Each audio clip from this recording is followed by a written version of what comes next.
Good afternoon, students. Today's class, I would like to revise about a growing middle class envisages an end to privileges. See, dear students, in the past, peasants and workers had participated in revolts against increasing taxes and food scarcity. We all of you knows that. So, especially the peasants and workers, so they were completely participated in revolts against increasing taxes and food scarcity. But dear students, they lacked the means and programs to carry, and also even so the full scale measures that would bring about a change in the social and economic order. So this was left to those groups within the third estate who had become prosperous and had access to education and new ideas. Are you getting these students? So what happened? So here, so especially the peasants and workers, those who are participated revolts against the increasing taxes and then food scarcity. So, they were lacked the means and programs to carry out full scale measures that would bring about a change in the social and economic order. But this was felt to those groups within the third estate who had become prosperous and had access to education and new ideas. So, dear students, the 18th century witnessed the emergence of social groups, which were termed as the middle class. Middle class.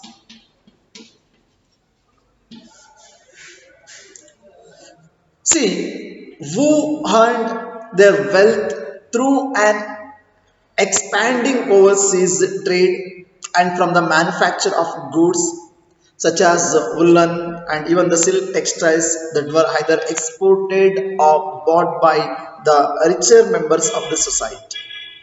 So, yeah, these the new emerged the social groups that was termed as the middle class, especially those who are earned their wealth through an expanding overseas trade and also dear students from the manufacture of goods, for example woolen textile that were either exported or bought by the richer members of the society. See, in addition to merchants and manufacturers, so we all of you knows that the third estate include professions such as lawyers and even the administrative officials also.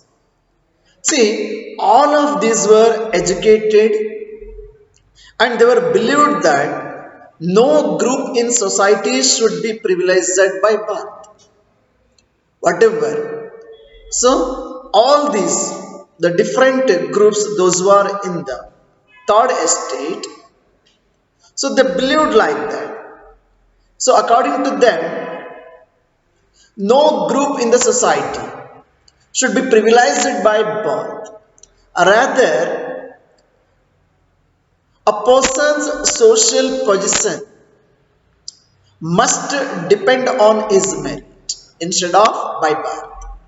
So these ideas envisaging a society based on freedom and equal laws and even the opportunities to everyone,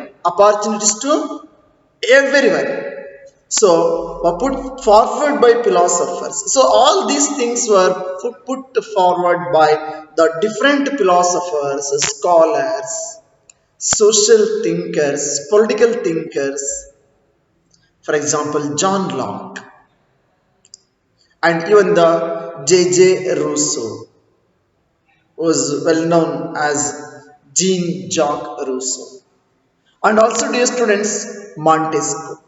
See the role of these three scholars, these three philosophers, and their contribution to the world history is a really immense one. So there are ideas, especially the ideas of freedom, the ideas of republic, the ideas of equal law, and the ideas of equal opportunity to all.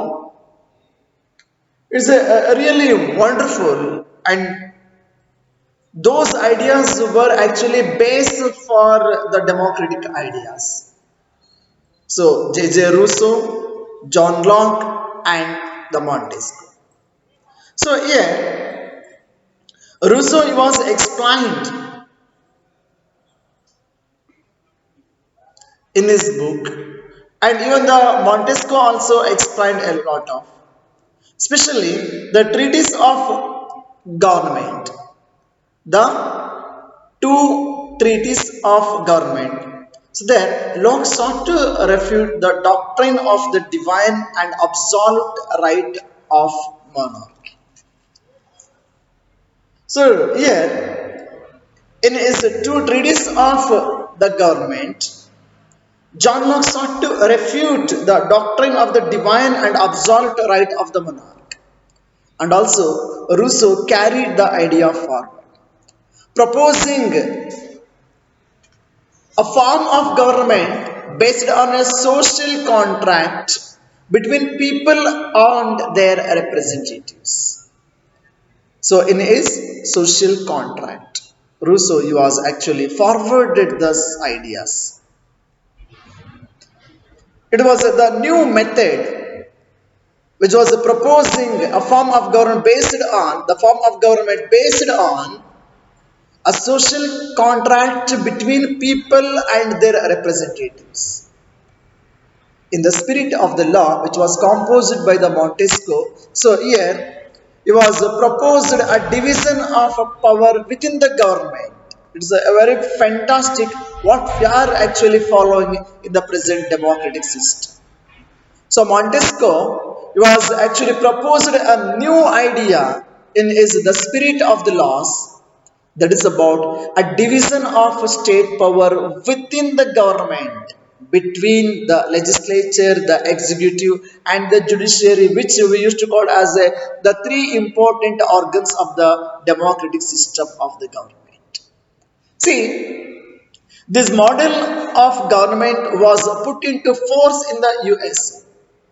This government, where the state power is divided between the different organs such as the legislative, the executive, and the judiciary, which was actually proposed in the spirit of the laws, which was composed by Montesquieu. That was forced to bring or put into force in the USA. ನಲ್ಲಿ ಅದನ್ನು ಜಾರಿಗೆ ತಂದಿರ್ತಾರೆ. So when after the 13 colonies declared their independence from Britain. So ಬ್ರಿಟನ್ನಿಂದ ಆ ಒಂದು 13 ಸ್ಟೇಟ್ಗಳು ಸ್ವತಂತ್ರ ಗಳಿಸಿಕೊಂಡ ನಂತರ ಈ ಒಂದು ಸಿಸ್ಟಮ್ ಆಫ್ ದ ಗವರ್ಮೆಂಟ್ ಅನ್ನ ಸೊ ಅಲ್ಲಿ ಅವರು ಅಡಾಪ್ಟ್ ಮಾಡ್ಕೊಳ್ತಾರೆ. The American constitution and its guarantees of individual rights, that was an important example for political thinkers in France. That was become a very important example for political thinkers in France country. See, dear students, the ideas of these philosophers were discussed intensively in different public places, such as saloon, coffee houses, and spread among people through books also and newspapers also. And these were frequently read aloud in groups for the benefit of those who could not read and write. Why they are read aloud? Why? Because no, to reach even the illiterate people also. It is a very common in nowadays also. Those who could not read and write, they used to say, ಸ್ವಲ್ಪ ಜೋರಾಗಿ ಓದಪ್ಪ ನಾವು ಕೇಳಿಸ್ಕೊಳ್ತೀವಿ. News paper ಆಗಿರ್ಬೋದು, ಪುಸ್ತಕ ಆಗಿರ್ಬೋದು, ಅವ್ರು ಹೇಳ್ತಾರೆ ಪಾಪ, because they could not read and write. ಸ್ವಲ್ಪ ಜೋರಾಗಿ ಹೇಳಪ್ಪ. So in this way, C the news that Louis 16th planned to impose further taxes to be able to meet the expenses of the state generated anger and protest against the system of privileges. ಈ ಎಲ್ಲ ವಿಚಾರಗಳು, especially Louis 16th plan ಏನಿತ್ತಲ್ಲ, that is about the increasing of taxes ಆ ಒಂದು ವಿಚಾರ ಏನಾಗುತ್ತೆ ಅಂತ ಹೇಳಿದ್ರೆ ಇಡೀ ಫ್ರಾನ್ಸ್ನ ಕಾಮನ್ ಜನತೆನಲ್ಲಿ ಆ ಒಂದು ಆಡಳಿತ ವ್ಯವಸ್ಥೆಯ ಬಗ್ಗೆ ಸಿಡಿದೇಳುವಂತಹ, ಆ ಆಡಳಿತ ವ್ಯವಸ್ಥೆಯ ಬಗ್ಗೆ ತಿರುಗಿ ಬೀಳ್ತಕ್ಕಂತಹ, ಮತ್ತೆ whatever by birth some of the estate people they were enjoyed, ಅದರ ವಿರುದ್ಧ ಕ್ವಶನ್ ಮಾಡ್ತಕ್ಕಂಥ ಆ ಒಂದು ಸಾಮರ್ಥ್ಯವನ್ನ ಈ ಒಂದು ಎಲ್ಲ ವಿಚಾರಧಾರೆಗಳು ಪ್ರೇರೇಪಣೆಯನ್ನ ಮಾಡ್ತಾರೆ. Now let us discuss about the outbreak of the revolution in France country. See, the contribution of the philosophers such as Rousseau, John Locke and Montesquieu, especially for the world system and as well as for the France country, really they were played a vital role while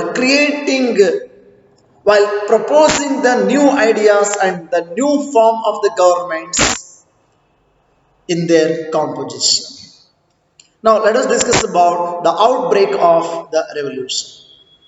See, Louis XVI had to increase taxes. We all of you knows that already the reasons why he was planned to increase the taxes, because already the treasury of France, it was completely empty, dry. How do you think he could have gone about doing this? Again, in France of the old regime, the monarch did not have the power to impose the taxes according to his will alone. ಇಲ್ಲಿ ರಾಜಪ್ರಭುತ್ವ ಏನಿದೆಯಲ್ಲ ಅಥವಾ Louis, so they could not impose any taxes according to his will alone. ತಾನೇ ಏಕಾಏಕಿ ನಿರ್ಧಾರವನ್ನು ತೆಗೆದುಕೊಳ್ತಕ್ಕಂಥ ಅಧಿಕಾರ tax ವಿಚಾರದಲ್ಲಿ. So rather he had to call a meeting of the Estates General, which would then pass his proposals for new taxes. So ಅಲ್ಲಿ ಏನಿತ್ತು ಅಂತ ಹೇಳಿದ್ರೆ, ಸೊ ಎಸ್ಟೇಟ್ ಜನರಲ್ ಆ ಒಂದು ಮೀಟಿಂಗ್ ಅನ್ನ ಕರಿಬೇಕಾಗಿರುತ್ತೆ. ಆ ಮೀಟಿಂಗ್ ಅನ್ನ ಕರೆದು ಅಲ್ಲಿ ಆ ಒಂದು ಪ್ರಪೋಸಲ್ ಅನ್ನ ಇಡಬೇಕಾಗಿರುತ್ತೆ. ಅಲ್ಲಿ ಪಾಸ್ ಆದ ನಂತರ Louis 16th so can make as a law of the country, ಅಥವಾ ಆ ಒಂದು ಪಾಲಿಸಿಯನ್ನು ಆತ ಇಂಪ್ಲಿಮೆಂಟ್ ಮಾಡಬಹುದಾಗಿರುತ್ತೆ. So dear students, the estate general, it was a political body to which the 3 estates sent their representatives. Are you getting, dear students? The estate general, it was a political body, so where all the 3 estates, first estate, second estate and third estate, so they were sent their representatives. However, the monarch alone could not decide when to call a meeting of this body. The last time it was done was in 1640. So last meeting ಅನ್ನು ಅವರು ಯಾವಾಗ ಅಂತ ಹೇಳಿದ್ರೆ, so 1614 ಅವರು ಕರೆದಿರ್ತಾರೆ. So then after that on 5th May 1789, on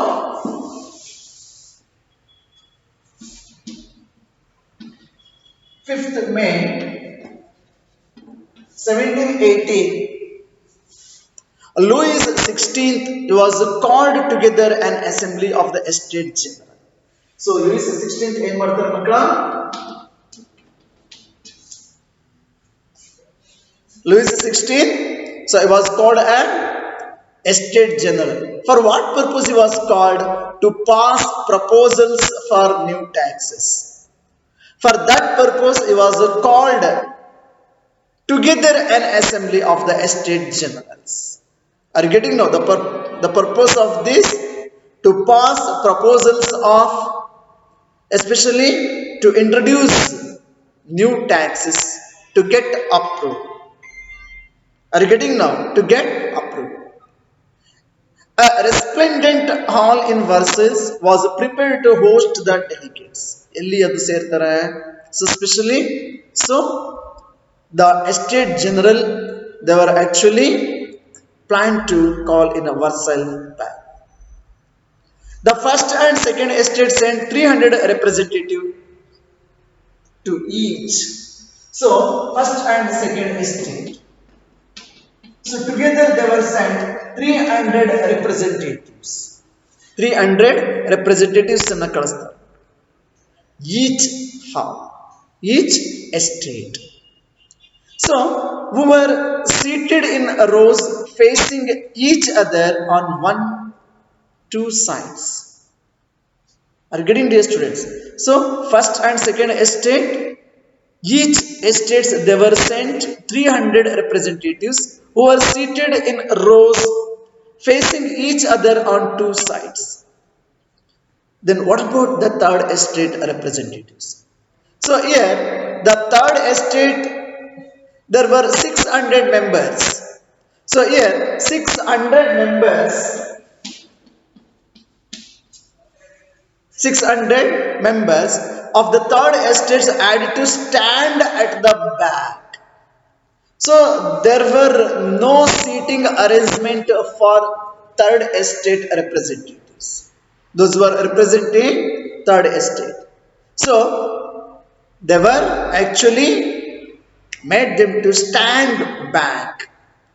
The third estate was represented by its more prosperous and educated members. As we all of you knows that the officials, the professors, the big businessmen, merchants, even the landlords, even the peasants. So the most of the prosperous class of the society and educated members, including peasants, artisans, and women. What about this? So only the third estate was represented by its more prosperous and educated members. And the third estate it includes the peasants also, artisans also, women also, and even the labor class people also. So here the peasants, artisans, and women, so they were denied entry to the assembly. ಅವ್ರಿಗೆ ಅಸೆಂಬ್ಲಿಗೆ entry ಆಗ್ಲಿಕ್ಕೆ ಅವಕಾಶ ಇರಲಿಲ್ಲ ಮಕ್ಕಳು. However, their grievances and demands were listed in some 40,000 letters which the representatives had brought with them. See, the third estate representatives actually they were brought the huge letters with some their grievances and their demands. ಎಷ್ಟು ಮಕ್ಕಳು 40,000 ಸಂಖ್ಯೆನಲ್ಲಿರುತ್ತದೆ. But unfortunately, dear students, voting in the estate general in the past had been conducted according to the principle that each estate had one vote. ಹೇಗಿದೆ the voting system? So each estate had one vote. This time too Louis XVI was determined to continue the same practice. So together each estate had only one vote. So this time too, so even though this time also Louis XVI he was determined, he was already decided to continue the same practice. But the members of the third estate demanded that voting now be conducted by the assembly as a whole, where each member would have one vote instead of the entire estate. So this was one of the democratic principles put forward by philosophers such as Rousseau. Especially, so this concept it was introduced in is the social contract. So when the king he was rejected this proposal, so Louis XVI he was not accepted this proposal. So Louis XVI so he was rejected this proposal. And members of the third estate walked out of the assembly in protest. So ಯಾವಾಗ ರಾಜ ಇದನ್ನ ತಿರಸ್ಕರಿಸ್ತಾರೆ, so what happened then next? So there were the third estate representatives, about 600 members. So they were walked out of the assembly. ಅಸೆಂಬ್ಲಿಯನ್ನು ವಿಸರ್ಜನೆ ಮಾಡಿ ಅಥವಾ ಅಲ್ಲಿಂದ ಅವರು ಬಂದ್ಬಿಡ್ತಾರೆ ಮಕ್ಕಳ. So the representatives of the third estate viewed themselves as a spokesman for the whole French nation. Themselves. On 20th June, they assembled in the hall of an indoor tennis court of the grounds of Versailles, and they were declared themselves a national assembly and swore not to disperse till they had adopted a constitution for France that would limit the powers of the monarch. So they were decided. ಎಲ್ಲರೂ ಏನ್ ಮಾಡ್ತಾರೆ, so ಅಲ್ಲಿಂದ ಬಂದವರೇ on 20th June ಎಲ್ಲರೂ ಸಹ ಆ indoor tennis court ground ಅಲ್ಲಿ ಅವರು ಅಸೆಂಬಲ್ ಆಗ್ತಾರೆ. ಅಸೆಂಬಲ್ ಆಗಿ ಸೊ ಅವರಷ್ಟು ಎಲ್ಲರೂ ಅವರು ಡಿಕ್ಲೇರ್ ಮಾಡ್ತಾರೆ, ಅದನ್ನ ಏನಂತ ನ್ಯಾಷನಲ್ ಅಸೆಂಬ್ಲಿ ಅಂತ ಡಿಕ್ಲೇರ್ ಮಾಡ್ತಾರೆ. ಅದ್ರ ಜೊತೆಗೆ ಅವರು ಅಲ್ಲಿಂದ ಪ್ರತಿಜ್ಞೆಯನ್ನು ಸಹ ಮಾಡ್ತಾರೆ.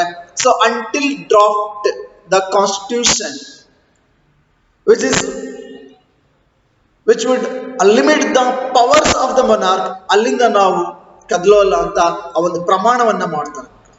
So they were led by Mirabeau and Abbe Sieyes. So here the Mirabeau was born in a noble family but was convinced of the need to do away with the society of feudal privilege. He brought out a journal and delivered a powerful speeches to the crowds assembled at Versailles. And the same dear students, Abesius was originally a priest.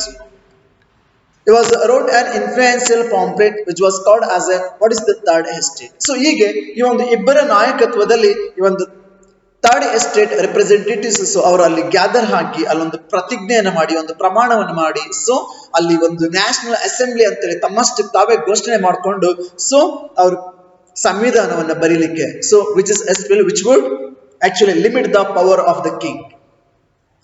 Then while the National Assembly was busy at Versailles drafting a constitution, the rest of France seethed with the turmoil. Then what about the other people, those who are the common people, the workers, the peasants, the labor class people? A severe winter had meant a bad harvest. The prices of bread rose. Often bankers exploited the situation and hoarded supplies. ಪರಿಸ್ಥಿತಿಯ ಲಾಭವನ್ನು ಎಲ್ಲರೂ ಪಡ್ಕೊಳ್ಳಿಕ್ಕೆ try ಮಾಡ್ತಾರೆ. After spending hours in a long queues at the bakery, crowds of angry women stormed into the shops. At the same time, the king ordered troops to move into Paris. The same time, Louis XVI, so he was ordered to troops to move into Paris. On 14th July, the agitated crowd stormed and destroyed the Bastille, which we already learned in the beginning of this lesson. In the countryside, rumors spread from village to village that the lords of the manor had hired bands of brigands who were on their way to destroy the ripe crops. Caught in the frenzy of fear, peasants in several districts seized oaths and pitchforks and attacked Chatiaks.